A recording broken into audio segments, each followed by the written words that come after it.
बस्तर में माओवादियों के खिलाफ 2024 से लगातार ऑपरेशन चलाए जा रहे हैं और लगातार चलाए जा रहे ऑपरेशन में नुकसान भी सबसे ज़्यादा माओवादियों को उठाना पड़ रहा है और इसका उन्होंने खुद स्वीकार किया था बीते दिनों अपने 22 पन्ने के बुकलेट में, जिसमें उन्होंने लिखा कि कैसे 357 की संख्या में उनके साथी मारे गए, 136 की संख्या में महिला माओवादी उनकी मारी गई हैं और उनकी पार्टी बहुत ही विपरीत परिस्थितियों से गुजर रही है।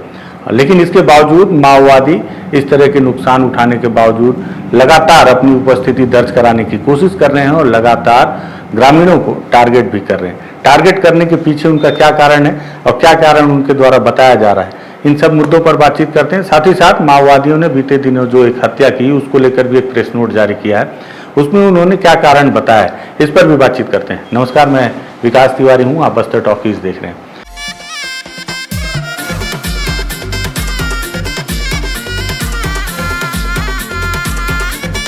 दरअसल अगर आंकड़ों को देखा जाए तो लगभग 217 की संख्या में 2024 में माओवादियों को मारे गए साथियों के तौर पर नुकसान उठाना पड़ा। 2025 में अगर अभी तक के आज तक के दिनांक तक की बात की जाए, जुलाई तक की 21-22 जुलाई तक के बीच, तो 204 की संख्या में माओवादी मारे जा चुके हैं।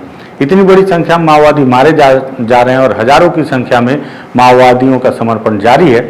यहाँ तक कि बीते दिनों तेलंगाना में हमने आपको बताया था कि किस तरह से लिंगू दादा और उनकी पत्नी ने भी समर्पण किया, जो माओवादियों की विचारधारा के तौर पर भी उन्हें सबसे बड़ा नुकसान हुआ है, क्योंकि ये बड़े स्तर के माओवादी हैं जो पूरे संगठन के नीति रीति निर्धारण के दौरान उपस्थित होते हैं और इन्हें आगे के जो कार्यक्रम होते हैं या जो भी नियमावली बनाई जाती है उसकी जानकारी होती है। जैसे इनके समर्पण करने पर वो सारी खुफिया जानकारी तब पुलिस के हाथ भी लग जाएगी। ऐसे में उनको संगठन चलाने के लिए बहुत ज़्यादा नुकसान उठाना पड़ सकता है। इसके बावजूद समय समय पर माओवादी लगातार अपनी उपस्थिति दर्ज करने की कोशिश कर रहे हैं।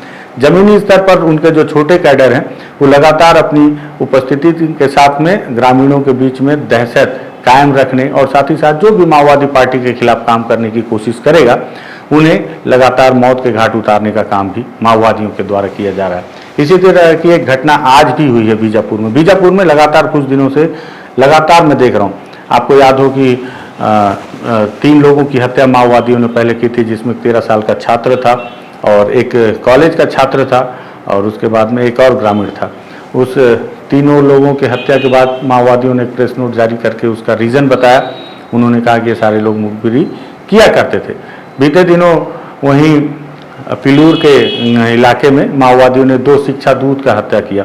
शिक्षा दूत की हत्या किए जाने से उस इलाके में बहुत ज़्यादा दहशत है और यहाँ तक कि उनके द्वारा पढ़ाए जाने वाले बच्चों में भी काफ़ी दहशत का आलम है, ऐसा वहाँ के ग्रामीण बता रहे थे। क्योंकि हर वो बच्चा जो शिक्षा दूत के द्वारा पढ़ाया जाता था, जब अगले दिन उन्हें पता चला कि उनके शिक्षक की हत्या कर दी गई है तो उन छोटे से बच्चों के मन में भी काफ़ी दहशत भरी हुई है। और कुछ दिन बीता नहीं कि आज माओवादियों ने फिर 2 ग्रामीणों की हत्या की है। हत्या के पीछे उन्होंने मुखबिरी का ही आरोप लगाया है। दरअसल इसको लेकर जो जानकारी सामने आई है, उन माओवादियों ने बताया कि 20 और 21 की दरमियानी रात तर्रेम क्षेत्र के अंतर्गत छुटवाई निवासी कवासी जोगा, जिसकी उम्र लगभग 55 वर्ष है, और वहीं बड़ा तर्रेम निवासी मंगलू कुरसम, जिनकी उम्र लगभग 50 वर्ष के आसपास है, इन्हें 4-5 अज्ञात माओवादियों के द्वारा धारदार हथियार से हत्या किए जाने की जानकारी मिली है। और ये पूरा मामला तर्रेम थाना क्षेत्र के अंतर्गत आता है। इसको लेकर एक मारे गए ग्रामीण जिसकी हत्या की गई, वहाँ पर माओवादियों ने हाथ से लिखा हुआ एक प्रेस नोट भी डाला है, जिसमें लिखा है कि भारत की कम्युनिस्ट पार्टी माओवादी जगरगुंडा एरिया कमेटी। हाथ से लिखा गया है, नहीं तो माओवादी पर्चा जारी करते हैं, लेकिन ये हत्या के दौरान इस तरह की प्रेस नोट जारी किए जाते हैं। इसमें उन्होंने लिखा है, जिला बीजापुर ग्राम तर्रेम गांव का कुरसम मंगलू ने पुलिस मुखबिरी काम कर रहा है। इनको उनकी पार्टी के द्वारा कई बार समझा के देखे लेकिन फिर भी सुधर नहीं पाएगा। ये हमारी पार्टी ने निर्णय लिया है कि आखिरी मौत की सजा दिया है। भारत की कम्युनिस्ट पार्टी माओवादी Jagargunda area committee. Jagargunda area committee ने प्रेस नोट जारी किया है हत्या के दौरान। हालांकि उस इलाके के ग्रामीण अभी भी इतने दहशत में हैं कि कोई भी इनके खिलाफ कुछ बोलने को तैयार नहीं हो रहा है। साथ ही साथ बीते दिनों अगर आपको याद हो, हमने बताया था कि 2 शिक्षा दूत की हत्या माओवादियों ने की, जिसका जिक्र मैंने पहले किया। उसको लेकर नेशनल पार्क एरिया कमेटी ने एक प्रेस नोट जारी किया है और इस प्रेस नोट में उन्होंने लिखा है कि 2020 से 2025 तक पिलूर गांव के माट्रा विनोद और टेकामेटा गांव के मेट्टा सुरेश ने दोनों हाल ही में शिक्षा दूत टीचर के तौर पर गांव में पढ़ाते हुए 2020 से गोपनीय सैनिक बनकर ऑपरेशन में शामिल बलों को वे लोग recce, scout guide, planning router काम कर रहे थे, इसलिए 14 जून 2025 को पीएलजीए ने उन्हें मौत की सजा दी है। माओवादियों ने अपना जो पक्ष रखा है, उन्होंने बताया कि केंद्र और राज्य सरकारें माओवादी पार्टी को उन्मूलन करने के नाम से जनता के ऊपर ऑपरेशन कगार दमन चला रही हैं। इसी के तहत पैसा का लालच दिया जा रहा है। गांव के भोले भाले ग्रामीणों को डरा धमकाकर गोपनीय सैनिक और पुलिस मुखबिर इन्फॉर्मर बताया जा रहा है। हाल ही में भोपालपट्टनम ब्लॉक नेशनल पार्क क्षेत्र के पिलूर गांव का शिक्षा दूत गुरुजी मांटरा विनोद, टेकामेटा गांव का शिक्षा दूत गुरुजी मेटा सुरेश, ये लोग 2020 से गोपनीय सैनिक में भर्ती होकर काम कर रहे थे। जून 27 तारीख के विनोद और उसके भाई अर्जुन फांदा देखने व बैल ढूंढने के नाम से पीएलजीए के डेरा वाटर पॉइंट को रेकी कर 28 तारीख को पटनम जाकर पिलूर गांव के डीआरजी मांटरा पड़गा को ताजा समाचार दिया। फाइनल रेकी के लिए विनोद का छोटा भाई लखनऊ 3 जुलाई की तारीख को माओवादियों के पीएलजीए के डेरा तक गया। इन दोनों के समाचार के आधार पर 3 तारीख को रातों रात फोर्स ने नीलमड़क जंगल में पहाड़ियों को पूरी ओर से घेर लिया गया और एम्बुश करके कॉम्बिंग ऑपरेशन किए गए, जिसमें पीएलजीए बलों के डेरा को खाली करके जाते वक्त उनके एम्बुश में फंसाकर निर्मूलन करने के उद्देश्य से ऑपरेशन किए, जिसमें माओवादियों के को नुकसान भी हुआ है। इसमें उनके जो साथी उनकी मौत हुई है, जिसमें सोड़ी कन्ना जो कि CYPCM शहीद हुए हैं। शहीद मतलब माओवादियों ने लिखा अपने प्रेस नोट में। 2022 को टेकामेटा गांव के जंगल में उनके तेलंगाना के साथी कॉमरेड अनीता, DVCM अशोक जो कि पार्टी मेंबर है, 2025 जनवरी 12 तारीख को इम्पालोर जंगल में कई हमले हुए, जिसमें 3 उनके साथी, जिसमें हेमला रेनू, ताती ज्योति और रेंगो अनीता मारे गए। इस ऑपरेशन में शामिल पुलिस जवानों ने बंदेपारा गांव के निवासी HM रमेश, मिच्चा रमेश को पकड़कर उन्हें क्रूर यातना दी गई।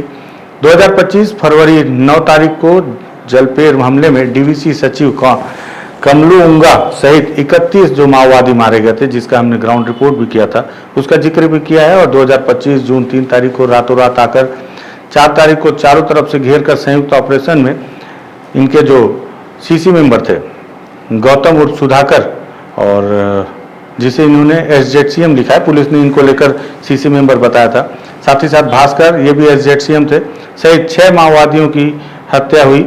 और इसके साथ ही इरपा गुट्टा जिसकी हमने ग्राउंड रिपोर्ट की थी, उस रसोइये का जिक्र भी किया है। कुरियम महेश को निहत्थे पकड़कर उनकी हत्या की गई। इन सारी घटनाओं के पीछे मांटरा विनोद और मेट्टा सुरेश, इन दोनों का हाथ है, दोनों शिक्षा दूत जिनकी हत्या बीते दिनों माओवादियों ने की। केंद्र राज्य सरकारें शिक्षा दूत गुरुजियों को सोची समझी साजिशों के साथ उनकी जिंदगी से खिलवाड़ करते हुए इन्हें गोपनीय सैनिक व मुखबिर, informer, police DRG, Bastar fighter, Danteshwari fighter बनाकर उनसे जल जंगल जमीन बचाने के लिए लड़ रहे आदिवासी जनता के ऊपर दमन करवा रहे हैं, ऐसा आरोप माओवादियों ने अपने पत्र में लिखा है। जन आंदोलन को निर्मूलन कर खनिज संपदा को कॉर्पोरेट खदानों को बेचने का भी आरोप माओवादियों ने सरकार पर लगा है और उन्होंने कहा है कि यही वजह है कि उनके द्वारा इन दोनों शिक्षा दूतों की हत्या की है। साथ ही साथ माओवादियों ने भी लिखा है कि इसलिए उनकी जो नेशनल पार्क एरिया कमेटी है वो अपील करती है कि शिक्षा दूत, कर्मचारी, बेरोजगार जितने भी लोग हैं वो पुलिस की मुखबिरी ना बने। अब इस तरह का आरोप माओवादियों ने लगाया है। हालांकि माओवादियों ने अपने प्रेस नोट में एक तरफा इस बात का जिक्र किया है कि इन लोगों ने इन सारी घटनाओं के पीछे इन दोनों शिक्षा दूतों का हाथ था, इनके द्वारा मुखबिरी की गई, इनके द्वारा रेकी की गई और जिस वजह से इन्होंने इनकी हत्या की। लेकिन माओवादियों ने इस पत्र में इस बात का जिक्र नहीं किया कि अगर उनके द्वारा रेकी की जा रही है और इतनी सारी घटनाएं उनके द्वारा की गई तो आपने क्या उनको समझाइश दी, क्या उनसे आप लोगों ने बातचीत की। आप लोग हमेशा बोलते हैं कि हम जो भी उनके खिलाफ काम करता है तो पहले उसे 2 या 3 बार समझाइश दी जाती है, या आप लोगों ने सीधे हत्या कर दी।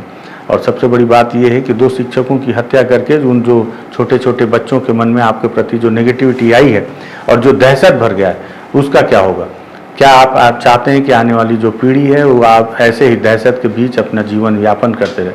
दूसरा सवाल सरकार से भी है, जो पुलिस के अधिकारी उनसे भी, कि क्या वाकई में अगर माओवादी इस तरह के आरोप लगा रहे हैं, हालांकि पुलिस से अगर आप बातचीत करेंगे तो पुलिस का कहना होगा कि माओवादियों ने इस तरह के झूठे आरोप लगाए हैं और वो दहशत कायम करने के लिए इस तरह की हत्याएं करते हैं।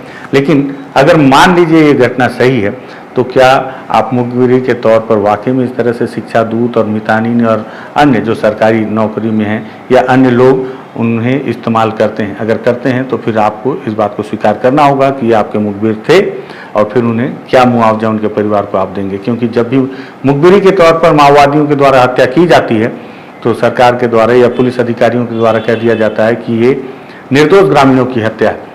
आज तक कभी भी मुखबिर की हत्या कह के पुलिस ने कभी भी स्वीकार नहीं किया। इसके पीछे उनके जो भी रीज़न हो, कई दफ़े हो सकता है कि उनके परिवार की सुरक्षा रीज़न हो, लेकिन उन्हें मुआवजे के तौर पर क्या दिया जाता है, क्योंकि सबसे महत्वपूर्ण भूमिका किसी भी युद्ध में मुखबिर की होती है। देखिए, सबसे पहले उसे जान गंवाना पड़ता है और काफ़ी निर्ममता से उसकी हत्या की जाती है माओवादियों के द्वारा, क्योंकि माओवादी जब हत्या करते हैं तो एक नहीं कई बार मारते हैं, कई मौत एक ही बार में दी जाती है।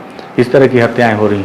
माओवादियों ने आज फिर 2 हत्या की है मेरी जानकारी में, अगर ठीक ठीक याद आ रहा है मुझे तो 3, 2, 5 और 6, 7 हत्याएं तो हाल फिलहाल में ही केवल बीजापुर से उन्होंने मुखबिरी के शक पर की है। इसके पीछे माओवादियों का ये भी एजेंडा हो सकता है कि जिस तरह से उनके खिलाफ ऑपरेशन चल रहे हैं उन तक सूचना नहीं पहुंच पा रही या उनकी सूचना जवानों तक पहुंच पा रही है, इसके पीछे ग्रामीणों का हाथ होगा और इसलिए वो दहशत कायम करने के लिए, क्योंकि एक हत्या 1000 ग्रामीणों के बीच दहशत कायम करने के लिए पर्याप्त होती है। जिस तरह की हत्याएं की जा रही हैं कि ग्रामीण उनकी सूचना जवानों तक ना दें और वो अपने जिस भी डेरा में रहते हैं वहाँ तक फोर्स पहुँचकर सफल ऑपरेशन ना कर पाए, बल्कि फोर्स अगर मूवमेंट करती है तो उनकी जानकारी वहाँ तक बहुत आसानी से ग्रामीणों के द्वारा दी जाए, चाहे दबाव में हो, प्रभाव में हो या फिर अपनी जान को बचाने के लिए हो।